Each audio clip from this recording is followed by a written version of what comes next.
Hi, my name is Jen Lucas. I'm the workflow lead for rehab, and today I'm going to show you the pre-admission process for inpatient post-acute programs. So to start off, I'm going to show you the initial step from the sending provider, where they're going to enter an order, which is a consult order. So we're going to add a new order.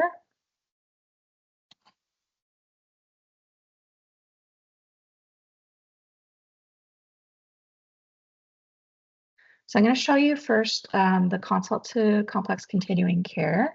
When you search CCC or complex care, these options will show up. You'll note that there is one that's labeled Providence Care and one that is not labeled, it's just generic. The difference here is the labeled ones, the ones that are labeled for Providence Care, will go from any of the organizations that refer to Providence Care, whether it's complex care, mental health, or inpatient rehab.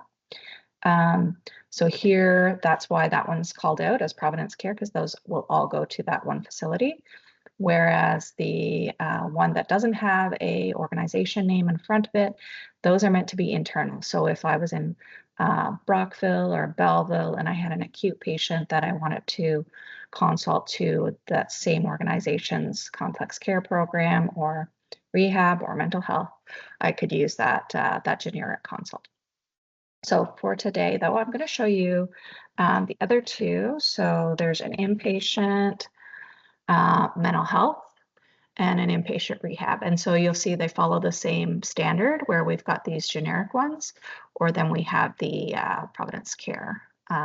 The same order, that whether it says PCH or Providence Care, it's the same order. It's just that there's multiple ways that you can search it. So there's really just the two variations. So for right now, I'm going to show you the rehab order. Okay, so you'll see when you get inside the order details, you can type the reason for the consult, the priority, any other comments that you think will be helpful. And then the required field here is the subspecialty program. So because I picked rehab, I'm going to get the list of the rehab specific programs. So you'll see those here. And then really it's just a matter of, let's say I'm going to pick CVA, and really I can sign it right from here.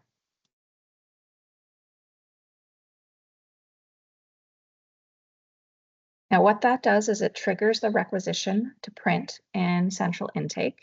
And then that will start the process for central intake and patient flow to begin their pre-admission assessment screening, the pre-admission screening assessment, to complete their referral tracker form. And then once they're completed their pre-admission screening assessment, they will forward that on to the receiving provider. In this case, now I'm the receiving provider. So you'll see up here, I'm the physiatrist. And I've just logged in and I see in my inbox that I have a document to review. So this is because the pre-admission screening assessment was completed by Patient Flow, and they have now forwarded it to me so that I can review it and approve it or make further comments on it as needed.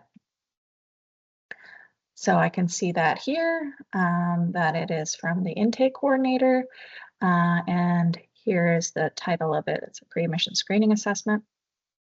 So I am going to select that. And then, so here I can review all of the documentation that's been completed. So I can see the problem history. I can see anything that they've recorded in that assessment, essentially. I can see more details about the progress towards the patient's goals. And then some details related to what program, what the patient is currently doing, what the estimated length of stay is. So all the details that were recorded there, I can review.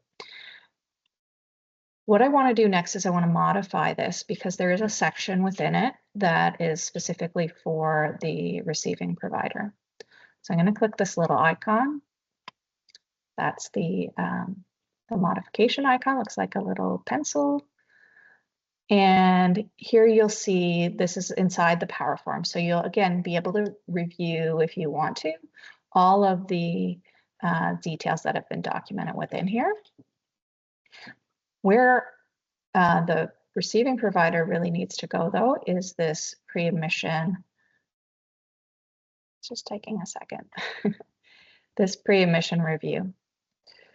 So the last section within this Power Form. Again, you'll see where the assessor has completed a lot of the documentation already. They've entered the rationale for the decision. And then I'm going to scroll down to the bottom. These last two fields are specifically for the physician. So here's where, the physician review of pre-admission screening. I can agree with the pre-admission screening as documented, or I could say, I agree with it, but there's a few clarifications. And maybe I say,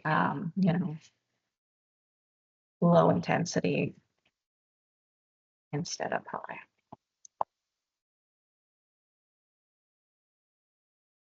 Okay. And then, just like every other Power Form, you're going to click the sign form here and sign it. And that completes that assessment. So it notes that it's been revised.